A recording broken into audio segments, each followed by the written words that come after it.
how did you decided to go with each kind of dinosaur? And how did you decide the personality of each one? Being the cowboys, the hillbillies, the farmers. Oh yeah. And why do you like to? Why don't you enjoy making me cry so much in all your movies? We're not trying to. It's not like a. No, it's just trying to find truths that the characters that they're going through. And but in terms of the characters, it would all be based off of Arlo's journey, you know. And for example, Arlo is obviously a very fearful character. He meets a styracosaur, and and that character started off as, what if we could imagine this would be Arlo 40 years later, if he just stayed scared all his life? Could he be like this crazy guy out in the woods, terrified of everything, creating these protector talismans? And so that's what that character represented to Arlo. So when he faces him, it's just like, is he going to be this person, or is he going to learn from that? And then also, so then the horns were all there, and so one of the story artists came up with an idea to put all these birds on them, and they became animals when we started developing it. So that specific dinosaur was perfect for it because he had shells on his crest. And then with the T-Rexes, they would be represent characters that Arlo wishes that he could be like. Right? I want to be as brave and as strong as these T-Rexes, you know. But because he believes that when he talks to them, they tell him, you know, we're scared too. It's good to be scared, and you just got to find a way to get through it. And so that he thinks that he's supposed to be brave, but then he learns something from them. The pterodactyls are scary characters, and they believe they're not scared of anything, which is a lie. Do you believe anyone when they tell you that they're not scared of anything? It's interesting, and so each one of these characters would support Arlo's journey, and so we would pick them accordingly in terms of T-Rexes are scary looking at first, and so that would be good to feel that first, because in a lot of movies, dinosaur movies, you always get, I'm like, oh God, run away. And so that was just a fun little twist, as an example. Hillbillies are awesome.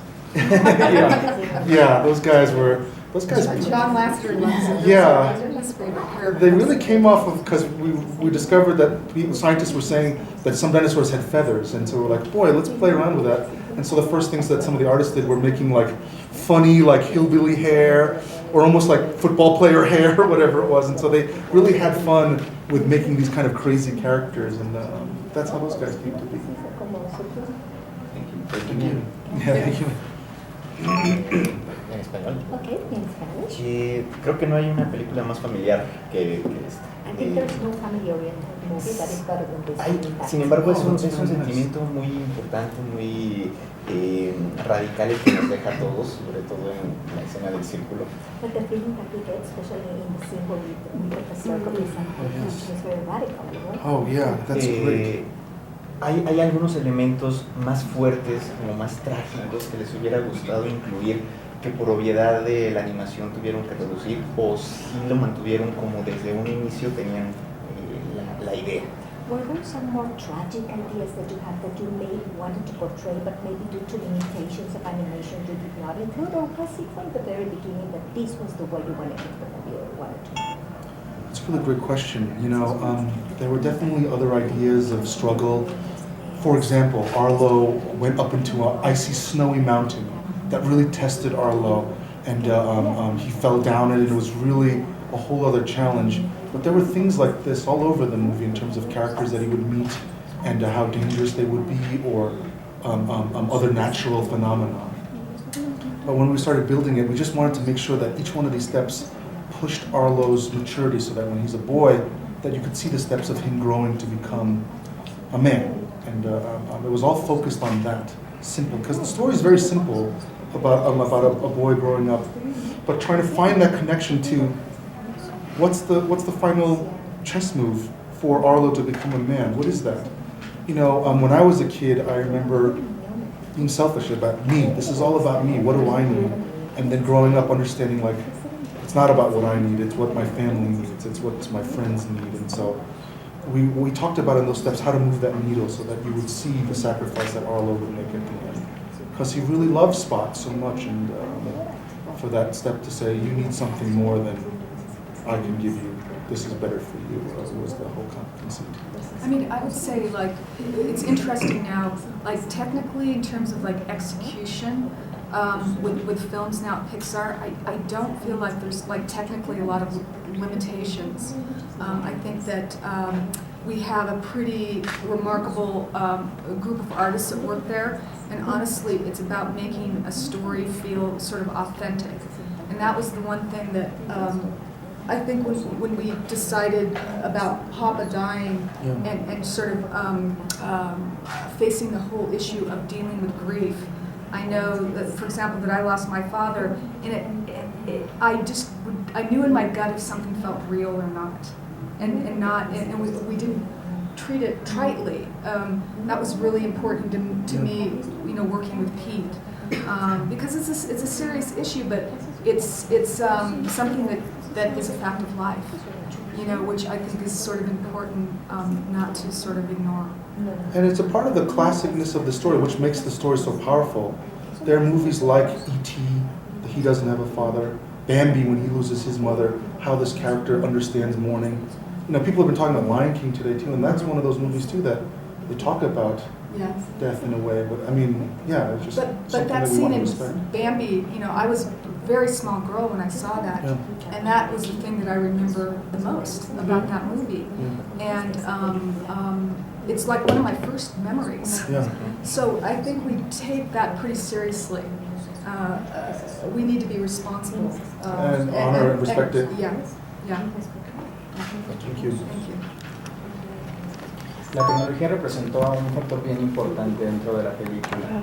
¿Cuáles fueron los retos más representativos a los que se enfrentaron para plasmarlo del guión a la pantalla? Technology was a big part of the film. Which were the most important challenges that you face in order to turn all the technology piece of the film into the screen? Yeah, you know, again, a lot of dinosaur movies end with, you know, a T-Rex chasing you or a carnivore, a monster getting you. But we wanted to do something different and try to find something emotional. And so we went on these research trips. Denise was just like, let's go get lost out in the wilderness. And so when we went out there, I'm from New York City. I had never really gone out to that extreme of the wilderness, where it was all about survival. But the first thing that we noticed was, it is incredibly beautiful out here. But then everywhere we would look, it's like beautiful, there's a landslide. Beautiful, flooding. Beautiful, death. You know, like it was this weird duality of that concept. And so, boy, this could be everything that was affecting our lives, storms and everything. Like, Mother Nature is probably one of the biggest, you know, things in our lives that can affect us, and how it's bigger than the biggest dinosaur, you know. And so we started going down that route. And once we wanted that as a story point, we really wanted to make nature a character in the movie. And so technically, a lot of things were created to achieve that. And it would be from the river to the clouds to the landscapes. You know, like in Wizard of Oz, there is a big emerald city out there, right? But they use a painting. It's like there's literally like a Dorothy walking up to the wall, and there's a painting of the world. But then pretty soon they would be able to move that camera and go out into the real world like Lawrence of Arabia, and all of a sudden you can see the world feeling huge. And how do you capture that? And so at Pixar we would do the same thing. Usually you have a big wall that you have to paint to make it look big, but I kept asking, can we move that out so we can move our cameras? And so there was a lot of new technology made for that. For example, the technicians, the technical artists there would pull information off of Google. So we went out to Wyoming, what do those mountains look like on Google? And then you could literally get the 3D relief map of that mountain and then bring it into the computer. But it would just look like paper at that point. There was nothing on it. And then so give me another piece. And so another 100 miles, another 100 miles, like tiles. Going out for 1,000 miles they could go. And then once you move the camera, you go like, oh my goodness, that feels so huge, that's perfect. But then how do we put all the grass on there? How do we put all the mountains? And so The trees, the rocks, the mulch, vegetation, everything. make it move, has to, breathe. That was a big effort to do all of that, honestly. Yeah. And the clouds and that same Yeah, thing. the volumetric clouds, that was something that we were told by ILM that we were crazy to do all volumetric clouds versus matte painted clouds. but we needed it because we wanted to have the feeling that the sun was going behind the clouds and how those shadows, the cloud shadows would reflect on the landscape. You know, that's part of what makes it feel kind of visceral and real. Correct me if I'm wrong, I see the Good Dinosaur as a Western with dinosaurs. Or at least there's a Western approach in it. Yeah. Why to choose this genre in particular?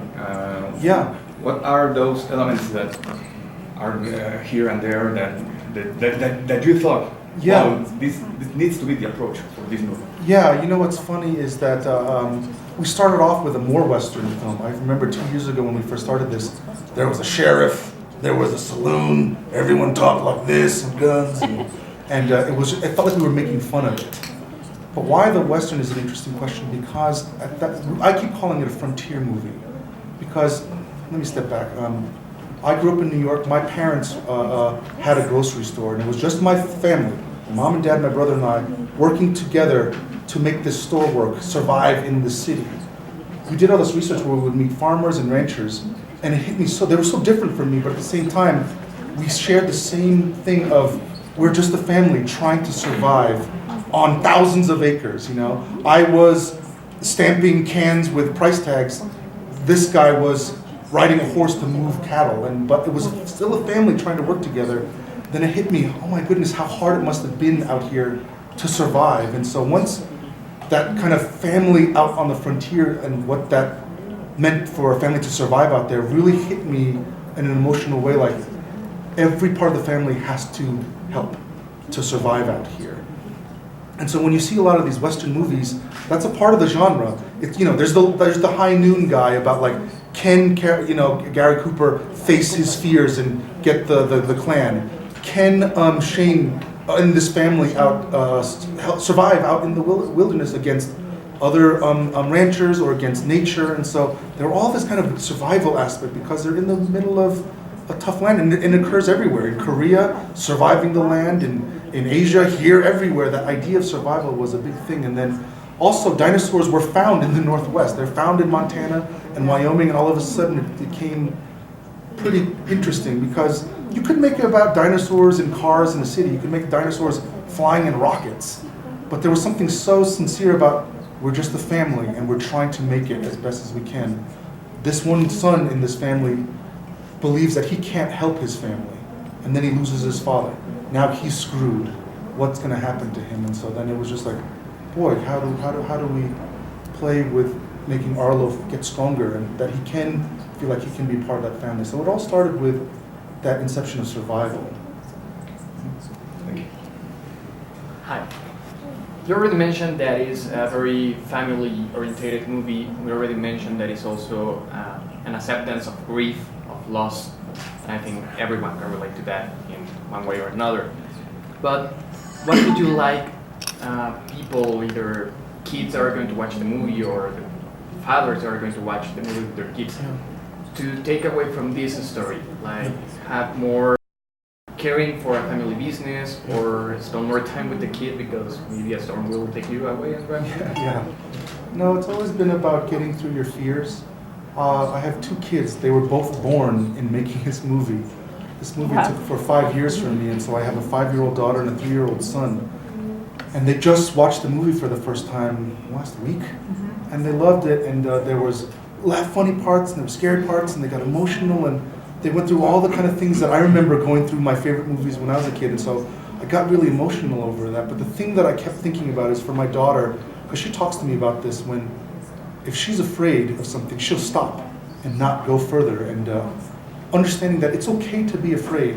I remember growing up with people saying, like, get rid of your fear, don't be scared. And I'm like, that's bullcrap. How can you get rid of it? But understanding that you can't get rid of it, but that you can find a way through it. It was the metaphor that nature became. Once we were out there in nature, it's like, you can't defeat nature, but you can survive it. And the same thing for fear. And so if my daughter wants to find a career in something, or wants to draw something and show someone, that she says, okay, I'm afraid, but I love this so much, I'm gonna do it, you know. And so, if anything, that would be great if Viv could learn something like that from that. I agree. I mean, I identify with Arlo a lot. I mean, it's interesting. I have horrible fear of public speaking, pathologically fearful. And I almost didn't take a job when I had the opportunity to produce my first film. I almost didn't want to take it because I was so afraid of getting up. We have a company screening where we screen for the entire studio, and you have to get up and give a speech.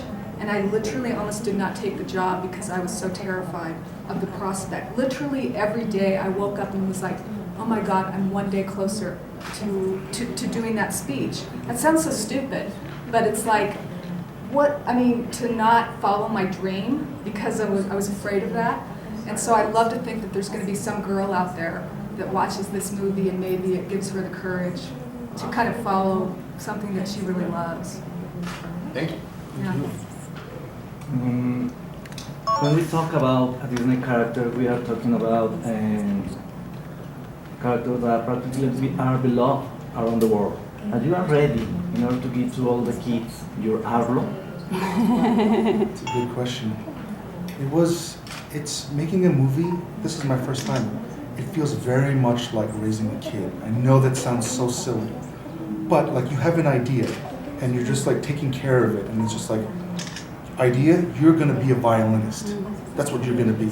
I'm gonna get violin teachers, I'm gonna get you this, you're gonna do great in school, so now, and then the kid is growing. More people are coming to help in this thing. And then all of a sudden, that kid says, I don't wanna be a violinist. I wanna be a football star. And you're like, what? And as a parent, you have to learn to listen. Do you say, no, you're gonna be a violinist? Or do you try to listen to the idea and it says, okay, you wanna be a football star? Okay. I wasn't expecting that, but then here, let's get you a good coach. Where are the good schools for this? Who are the people that can help us get you even better? Because I don't have all the answers. And so you're raising it, and then all of a sudden, all these people, our family are all like watching this thing grow. And then all of a sudden, it's just like, it's putting on a jacket. Where are you going? And then it's about to leave and go out into the world, and you're like, I wasn't prepared for this. Oh my God, here are these things that we spent so much time putting our hearts into, everybody. And then now it's going to leave, and you just hope, like, be good to people. Hopefully people will be good to you. Anything that we, buy. And so it's very emotional. Like, I can't tell you. Yeah. It's interesting because, I don't know, maybe it was about a month ago, our associate producer was down at Disneyland and went to the Disney store, and they just started putting the toys out. And she could not believe how emotional she was when she saw all of the kids running up to Arlo. And I know, for example, on Cars 2, I was on vacation and I saw a little boy with like a Cars 2 backpack. And it's like, oh my gosh, those are our babies that are out there. And it's a huge, you feel a tremendous amount of pride that the characters sort of live on in people's lives and become so beloved. I hope so. I hope people. Yeah, I mean, we have no idea. But just like that. Be good to people. That's all we can do. Yeah. But it's a huge honor. Yeah, it is absolutely. Yeah. Welcome to Mexico. I love the movie. I love the clouds. Yeah. Are amazing, and I love Squishy too. Yeah. By the way. Squishy. Well, I want to know which was the biggest challenge you had when they told you you were the new director to the movie before Bob, and of course if you can share with us some hidden Easter eggs. Oh yeah. First of all, it was very much like, okay, this baby is sick. Mm-hmm. You have to help take care of this sick, and immediately like, okay. We don't have a lot of time. We only have 2 years to do this. Okay, and then like, let's do as much as we can, as fast as we can, and get all the right people in. So that was Denise's job. When she came on, she surrounded me with a lot of excellent, experienced supervisors. Sharon Callahan, our cinematographer, our editor, Steve Schaefer, a lot of the artists, Harley Jessup. A lot of people so that I could focus on the story with the guys, because we didn't have a lot of time. Mm-hmm. And so that story building was probably the biggest challenge. I was not kidding when I was saying when we first started, it was just like, yeah, Western guys, and like, it became such a joke, and like, it was really rough, and we showed it to everyone. Everyone's all, "What is this?" And you're just like, "Oh my God, I'm so it's so rough." It's but terrifying. but we're still trying to focus on the boy and dog story, but in this Western thing, and what is it? And so we didn't have a lot of time, but we kept, okay, that doesn't work, let's put something else, and that doesn't work, that puts this in, okay, that doesn't work, okay, I don't know the answer to this. Let's talk about our families. I remember with my mom, I used to do this, and like my friend would go, yeah, we did it a little differently, we do this, oh, that's great, let's use that. And so it would be very fast in terms of getting the story that way. And then you check your gut all the time, where in your heart, where you're just like, an artist would give you something, and you're moving so fast, here, what do you think? And you train yourself to just go, heart, what do you think? Okay, now brain, what are you thinking, right? And so because you look at it over and over again, you can really lose perspective. So that was the game in this limited time that we had, and that was the hardest part, was that. But then in terms of... I mean, we had a grueling screening schedule. Because we had to start over, we literally put the movie up every 6 weeks. And just to give you a perspective, some films screen every 6 months. Standard is probably every 16 weeks. So every 6 weeks we were screening the movie. And it really felt like this, like, okay, everybody, I'm taking my clothes. This is what I look like. This is how rough it is. And then they comment, you're like, okay, that's right. I joke that my hair literally started turning gray almost overnight on this movie because there was a lot of pressure, and there was when we came on, I was not the original producer of the film. We had a crew that was pretty demoralized. So I fortunately, the screenings, each time we kept making steps, the movie kept getting better and better, because frequently you have one screening that's great, and then the next one's terrible, and then the one after that's pretty good, but we were constantly sort of making progress, and that really turned around sort of the morale on the show, which I think was huge. We literally finished the movie 2 weeks ago. We literally finished it. Yeah. And so it's just been a crazy journey. But in terms of the Easter eggs, it's a tough thing because this whole movie is outdoors. There's only like 1 or 2 shots inside their little house. Everything else is outdoors. And it's organic. There's no like buildings or anything. So it's hard to hide a car in there, but it is there. There is a Pizza Planet there. There is every Easter egg. Yeah, A113 is in there. Yeah. Wow. It's hard to find. And then there's a character from Dory that's hidden in there. Yeah, that one's really hard. That's probably one of the, I think our Easter eggs are probably the hardest because it's in this natural form. In the clouds? There is a.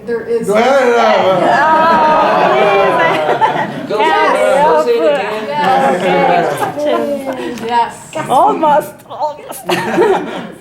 Congratulations, you make Thank you very much. an awesome work. Thank you. Thank you very much. Es una película que rankea muy alto en la historia de Pixar, en historia y en cuanto a animación. A mí me gustaría que ahondaras más en esta animación tan real de la naturaleza, terriblemente real, que es un personaje que se enfrenta a estos personajes tan caricaturescos, ¿no? O sea, esta fuerza de la naturaleza real contra estos personajes tan caricaturescos. The realistic of the world and the cartooniness of... Right, and that Pixar is ranked really, really high in about like in its history and animation, so involving all that, but you're right. Well, the ranking of the Pixar thing is a whole other thing that is a pressure that we didn't even want to think about, honestly. Like, we were going so fast, it's like... That it could become so overwhelming. Yeah, I couldn't in even and of think itself, about but that. trust me, you feel it. Like, you don't want to be the one. Yeah.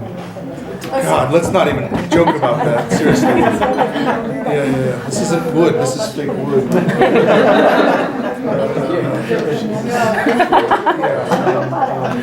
We're not superstitious. Yeah. But at the same time,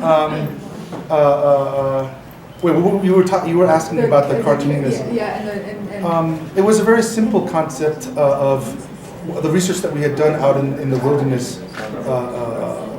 There was a reality to that we really wanted to honor. Nature itself was beautiful and dangerous, and so that was something that we just like, let us respect that and try to capture that. We did try making more graphic, stylized trees and stylized world, but it took kind of the threat out of it. It didn't feel like Arlo would be in danger out there. And so it was like, okay, let's keep pushing for what we saw out there. Well, and that was from a production that we wanted to reuse what had been built Which were more before, graphic, yeah. Which were more graphic. So from a production financial perspective, we really wanted to reuse Yeah. a lot of that, and it did not work for the story. So we had to sort of scrap all of that. Yeah. And And go- redo it. Yeah, and redo it. And then with the characters, this all kind of came out with that original idea of what if you flipped the idea of the boy and dog and made the boy a dinosaur and the dog a human boy. And so if you made a realistic dinosaur and you put him in the woods, you would just feel like he's an animal. You can survive out there, just eat the grass, eat the tree, drink the water, you know, you can live wherever. But we really wanted to feel the boy inside that dinosaur, that when he was first thrust out there, that you could feel like, I'm a boy, I'm gonna die out here in this natural setting. And so it was really trying to find the humanity in a dinosaur, if that makes sense. And so when we first started, Arlo was about like a 22-year-old guy and much older, a little bit more, not super realistic, but he definitely had more like realistic traits to him. But then I wanted to make him younger. And this is one of the first Pixar films where the main characters are younger. Most of the Pixar films have an adult point of view or adult characters. And so this one, we really wanted to honor the coming of age aspect, that this kid would grow and survive and become a man. And so trying to find that boy, we found his eyes a little bit bigger. We made his knees a little bit knock-kneed like an 11-year-old, that he was just incapable. And so a lot of that went into pushing those two things, so that when he first was thrown out there, you would say, he doesn't belong. He's never going to survive. He's never going to survive out there. He's going to die. And then through his relationship with Spot, hopefully, you feel that he would fit in more in there and become more with nature.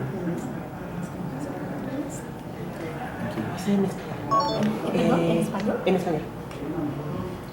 Es un gran trabajo cinematográfico el que ustedes están haciendo, donde uno de los temas principales, a mi punto de vista, es el paso del duelo a la aceptación a través de el crecimiento del pequeño personaje. Para el equipo creativo, para todos ustedes, ¿cómo fue mezclar el sentimiento de cada uno o los pensamientos de cada uno, la empatía de cada uno para poder hacer esta obra? Okay. The Portuguese.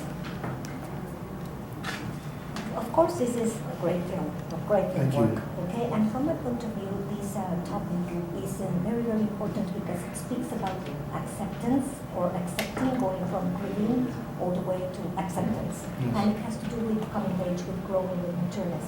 So, how is it that you're able, as a creative team, to actually mix all these feelings, all these thoughts, all this empathy in the film? Yeah, it's very difficult. The story sessions there, like I was telling you guys, is a very vulnerable place.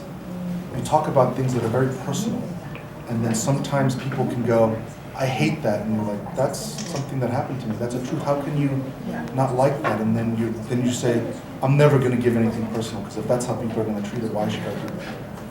But I've been there for 15 years, a long time in the story department, and that is one of the magic secrets of Pixar, is that you put your heart out there and it gets stomped on, but then the artists continue to put their heart into it. Concerning death, it's a subject that we were very respectful about, understanding loss and what that is, and trying to find a way that it could be universal, of watching a kid dealing with it, you know. We were talking about it today, like the metaphor of a dinosaur, saying, if I say you're a dinosaur, in America it's always saying, you're stuck in the past, you're unable to move forward, you're a Luddite. That was interesting because Arlo is emotionally stuck. He has a hole in his life and he doesn't know how to move forward.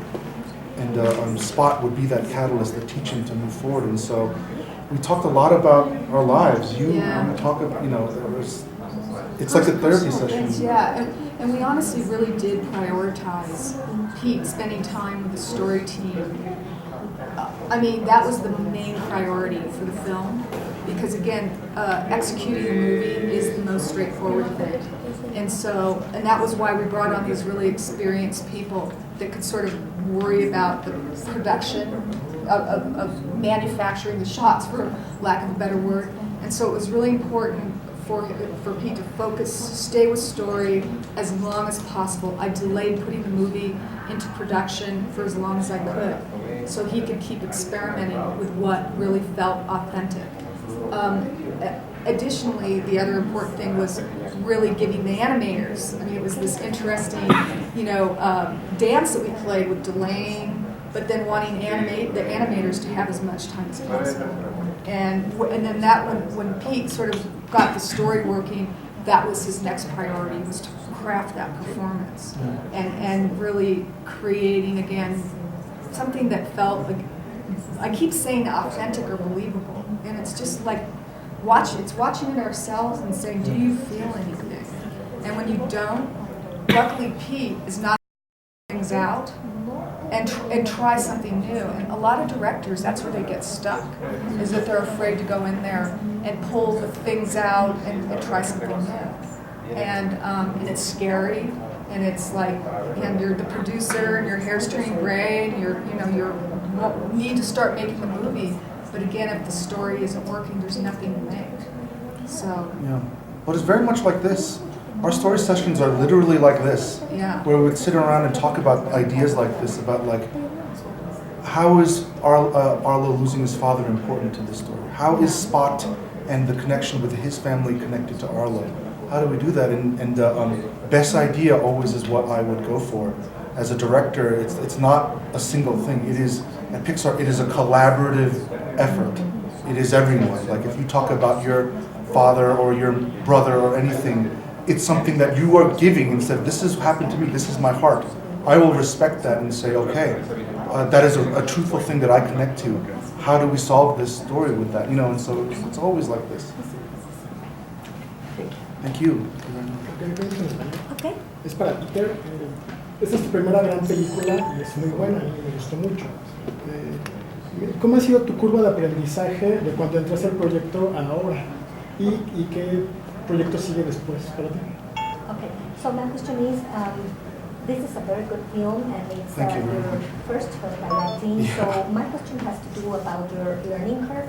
Yes. How did you describe this in this first picture of yours, and especially in directing? And another part of the question is, what are your future projects? Can I just, I'd like to start with that, because I think that as, so when I came on the movie, Bob Peterson was on, and then shortly after Pete was replaced. And I remember my boss and everyone asking me, I didn't know Pete, he had an amazing reputation at Pixar. Can Pete direct this movie? People kept asking me that, my boss. I'm like, I don't know. I don't know. I mean, he's talented, obviously. Let's get him the best crew possible, and we just got to start doing it. And honestly, within 2 weeks, I knew that he could do it. He had really great instincts. He had great. He was articulate with what he wanted to do. He was clear. He came every day. He came prepared, because a lot of what our jobs are is to give clarity to hundreds of people that are working on the film. And not everyone can do that, but he was just a natural. And it was really gratifying to watch him just continue to get better and better and better as time went on. Thanks, I don't mean to jump in and interrupt, no, I really appreciate it. but as being the observer from the outside, it was really amazing. And people just honestly rallied behind this film in a way I don't think, certainly since I've been there, I've never seen, that they really followed him and his vision, and they went way above and beyond with, again, this really aggressive schedule. And we had a lot of work to do in a short amount of time, because we kept holding the shots back from getting them to work on it. So he's amazing. Thank you. That's true. I mean, you can't, and some of it is like, you kind of either have it or you don't, in some respects, It's like, it's intuition, and it's. But it's like the film love too, like I'm looking around at all the film love here with, Tarantino and Game of Thrones and Captain America. I feel it, and what's funny is that at Pixar there's a huge tribe of film lovers, and so it's a universal language that we all understand. It's something that, like, through this whole process, like talking to other artists about movies and like what we could do with this one was so amazing because they all gave everything that they could, and so more than anything, I just learned how incredible Pixar and the folks there are. The other thing I would say, which is also, I think, a mark of someone that,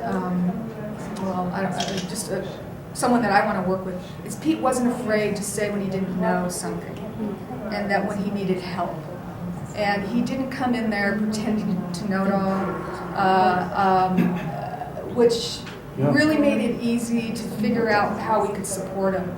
And he was the first to say, ask people's opinion, and to basically ask for help. And we had what we called a bat phone. I mean, the Brain Trust was incredibly supportive of this film, largely because they believed in Pete's talent for years and years. But we had what we called the bat phone, and we could call any of the directors at any time we needed help.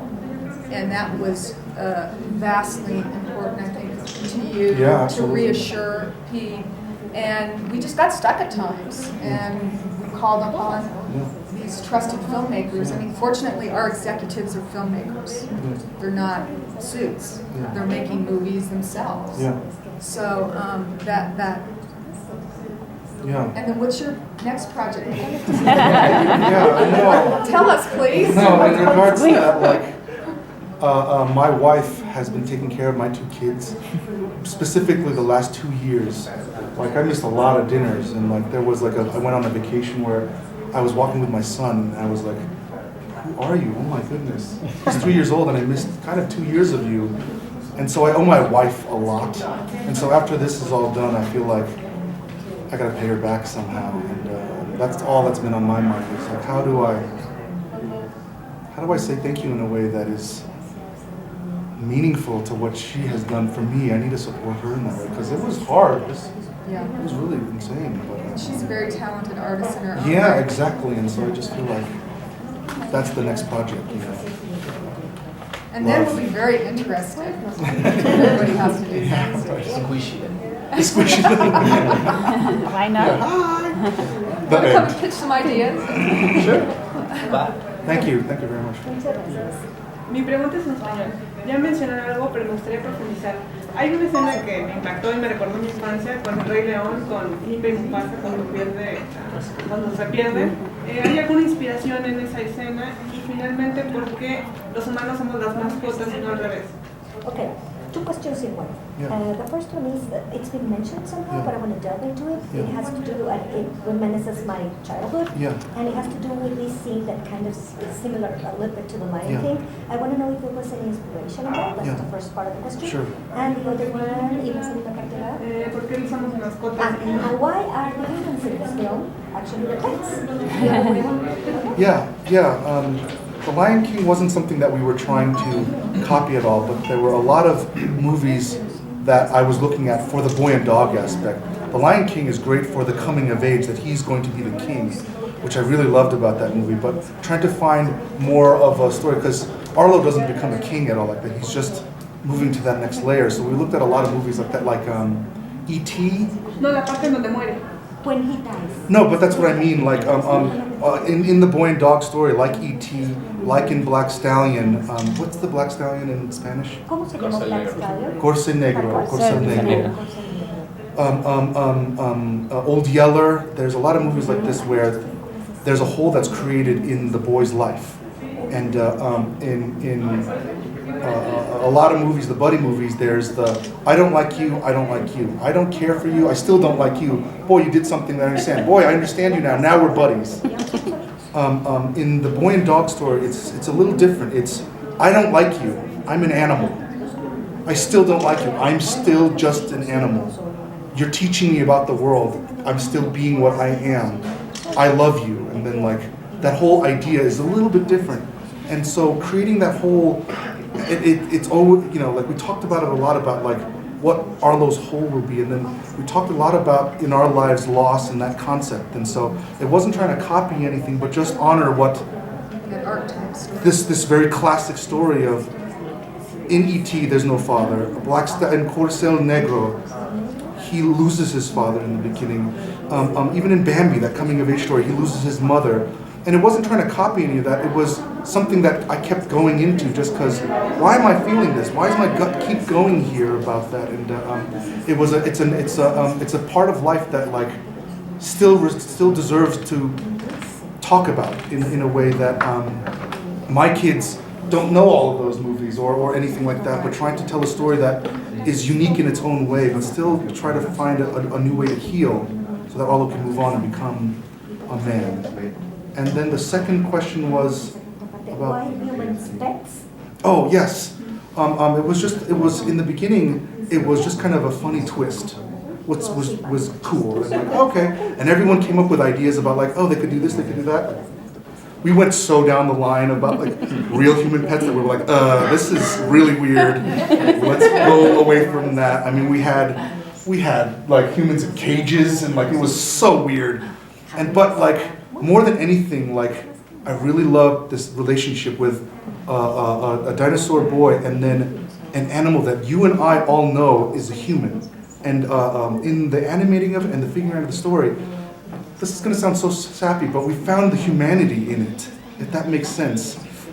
For example, in the first half of the film, when you meet Spot, he's an animal. He smells everything that he does. He's making animal decisions. He's not using his hands to go, what is this? It's all animal. Until Arlo connects to him about the loss of his family, Spot moves from that point into little shades of what humanity is. And so he lies down next to the sticks like a dog, and then he uses his nose to push them down, and then he gets up, and then Arlo understands what's going on. And then Spot does this little gesture, which is a very human thing to do. Animals don't do that. And then it blew us away that like, oh my goodness, this onion skinning of what it is to be human, Arlo is beginning to connect to, even though he's an animal. And then so there are little things like that that would start to teach us. But this is where the child started telling us, I don't want to be a violinist, I want to be a football player. This is when the movie was like, okay, this is what the character is now telling us it wants to do. And so we would respect it and try to find that humanity inside this animal version of the human. And so at first it started off like kind of fun, but then it got into something very emotional for us. Well, and going back, I think to your question sort of about the emotion, like that's a scene, like I remember we gradually took more and more of the dialogue out. Again, trying to make something feel authentic. Like, again, I know from my own experience, when I lost my dad, it's hard to find the words.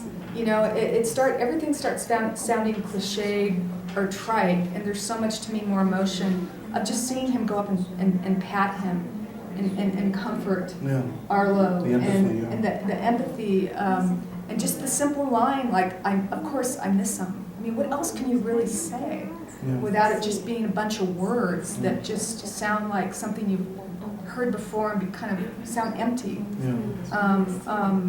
And we kept taking more and more of those words out, which I think, I just am so, for me, it was much more emotional. Yeah, me too. Thank you. Thank you very much. Question. Going back a little bit about the inspiration, I would like to know if we're creating the characters, we have the chance to inspire in some actors, for example in westerns, like Middlesex set and the standard for it. So there's a lot of people that perhaps can connect it with that. Do you choose someone of the real life or create these characters? And also, kids right now are going to see good dinosaurs, and perhaps that is going to have the idea of what the dinosaurs were. So are you prepared for that? And that responsibility, perhaps? That kids are embrace dinosaurs? Yeah, I mean, I don't know how prepared I am about it, but it's something that we talked about, and that's why, like, in the opening of the film, we have that asteroid miss, just to give us a little license saying, this is not exactly what happened. And then we can talk about it in those terms. It's also a creative exercise when you do that type of thing. But hopefully at the same time, you know, I remember watching movies when I was a kid that I really believed in, and then as I grew up, I understood that they meant something different. You know? Kids are very smart and kids are really resilient, so hopefully they can work through that. But it's not that I'm prepared for, but we've thought about it a lot. Well, and then a lot of the science, even during the making of the film, the science keeps evolving. Oh, yeah. That was the thing that was really fascinating. I mean, I think it was during the film that we, for example, heard that the raptors may have feathers. Yeah, dinosaurs, they found the little kind of sockets where cuticles could be. Yeah. And they kept calling it, a brontosaur is not a brontosaur anymore. It's an apatosaurus. Apatosaur. And then literally... It's not an apatosaur anymore. Now It's there's two. brontosaur and an apatosaur. Yeah. They keep finding clues that continue to change it, and so it's just... And new dinosaurs. They found a lot of new dinosaurs during, like, bones. Yeah, the Argentinosaur they've recently found several years ago, which is, they found like a vertebra, and they kind of pulled out that it could be 134 feet long. Wow. It's crazy. But yeah, we did talk about that, and your first question was about, what was it about? It was about the... If you conspire with other actors, perhaps. Oh, yes. Oh, yeah, it was both.